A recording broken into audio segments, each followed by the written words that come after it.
Hi everyone, welcome to Mrs. Caldero's Spreadsheet Tutorials number 2.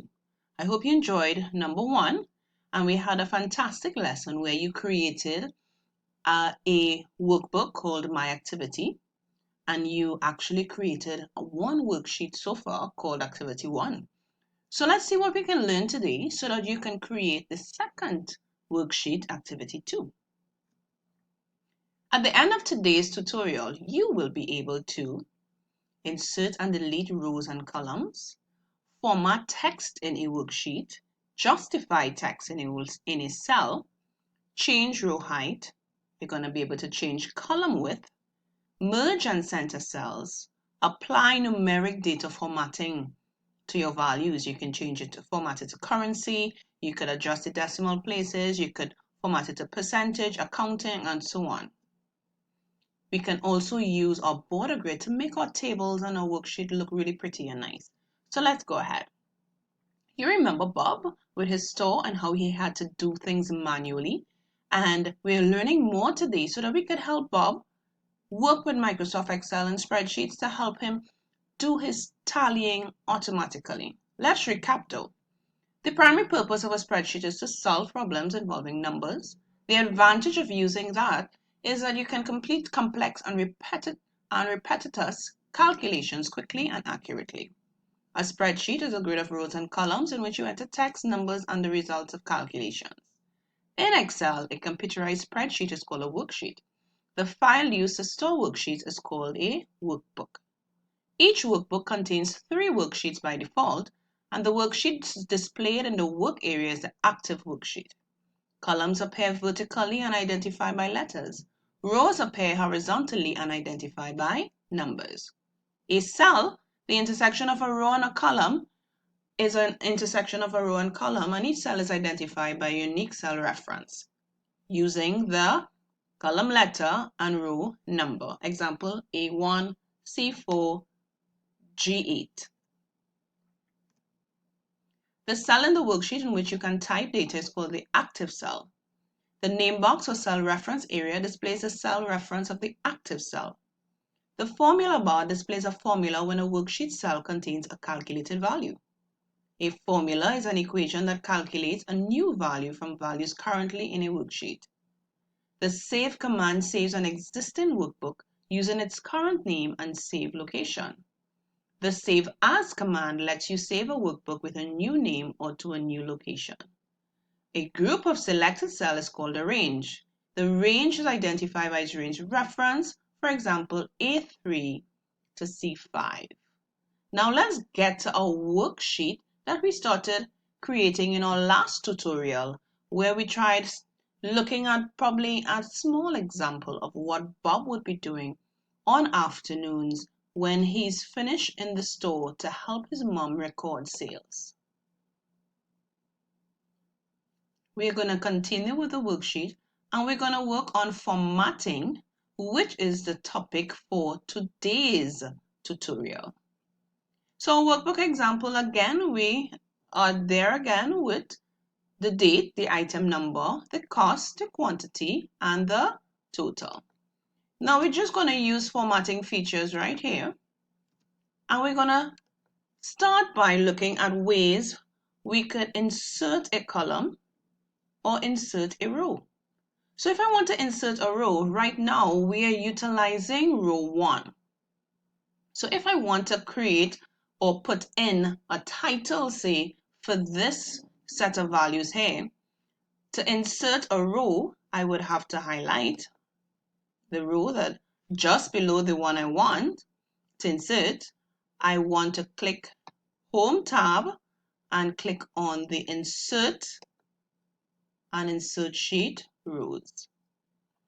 Again, let me click Undo, highlight the row. I could make sure you're in Home tab, and I could simply click on the icon itself. And voila, there's your row. Okay, so I could start typing in sales. Let's put out in caps. Sales report. Good. Say, for example, I want to insert a column just between, say, cost, quantity, and total. I could highlight my column, and again, ensuring that you're in Home tab, click on Insert, and there you go. In this case, we don't need this column, so again, I could even show you how to delete. Highlight, and in Home tab, click on Delete. What we want to look at as well, right now the worksheet looks very basic. So let's try formatting the text.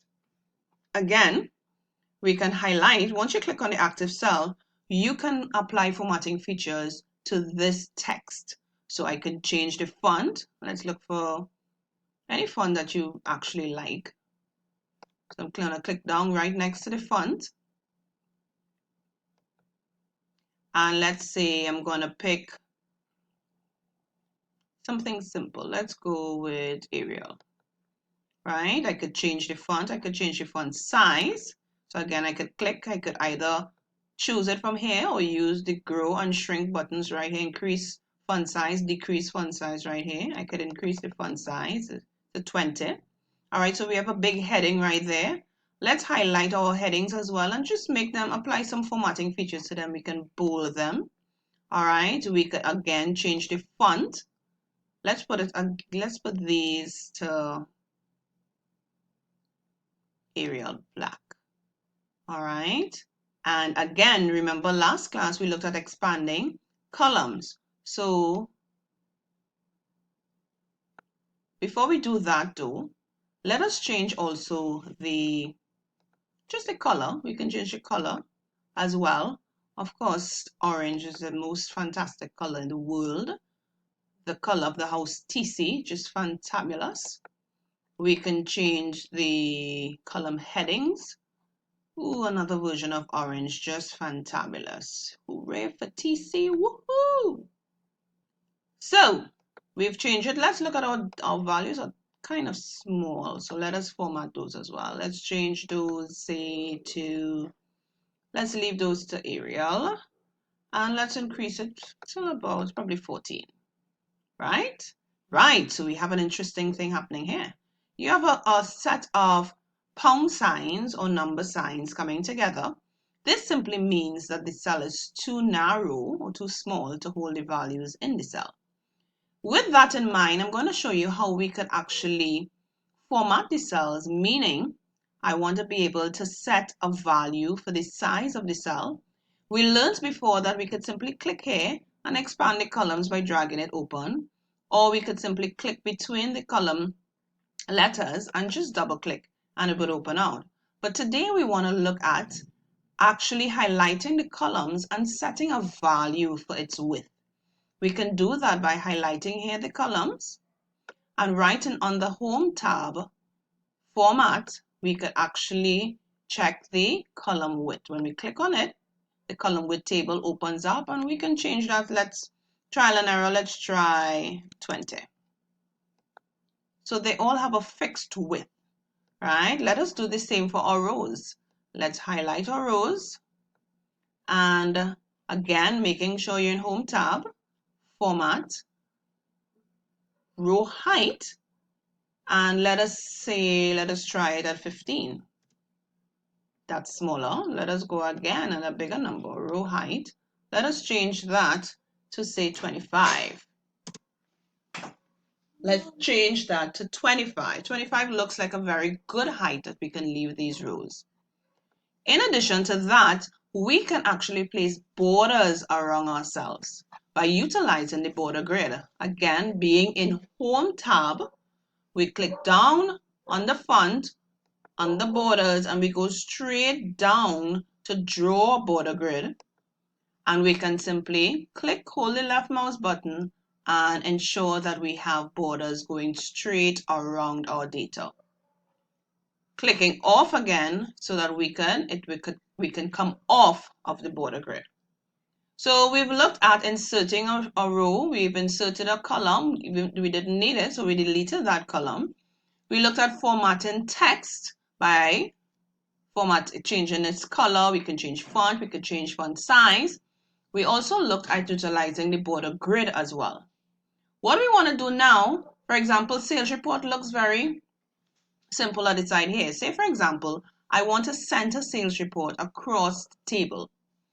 I could simply use a feature called merge and center. To utilize that, I simply have to click and highlight all the columns in the table. I then click, making sure I'm in Home tab, click merge and center. And there you go. Again, undo, I'm going to show you again. Highlight the cells across the columns up to where the table ends, and making sure you're in Home tab, click on merge and center. And there you go. So we have utilized the merge and center feature to center our heading and making our table has started to look like something that we can work with, right? So we have our headings. What we want to look at now is actually justifying our data in our tables.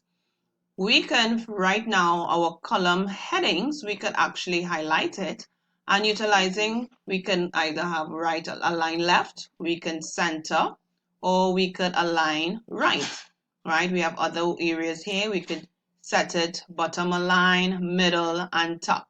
So we just want to simply utilize the center align, all right?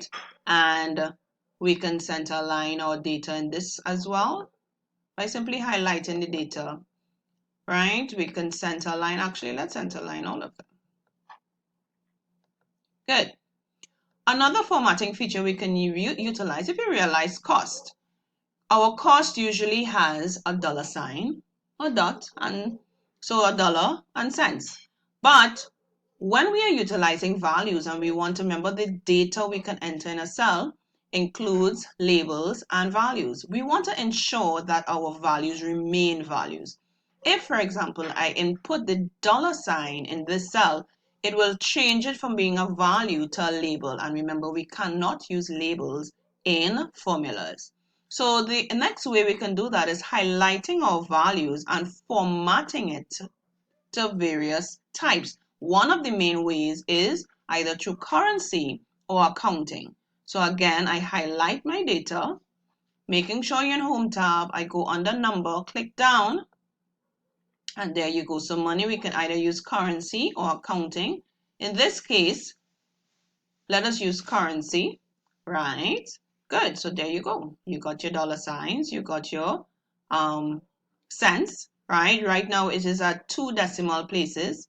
With the under number as well, we have 2 areas here, increase decimal and decrease decimal. Say, for example, I just wanted to round it off to the nearest dollar. I can highlight and simply click this area. It's going to take off the decimal places. If I want to increase it, I could simply increase it as well.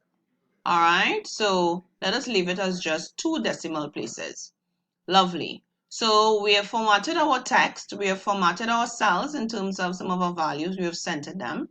We've formatted to currency, we've utilized our border grid, right? So our table has started to look like a really professional table. So I'm excited to see you work on activity 2. Again, make sure and review. And when we start our lesson, you'll be able to tell me what you understood, what you weren't clear about, and what you want to know more about. All right, so don't forget to comment below the videos, and I hope you enjoy tutorial video 2.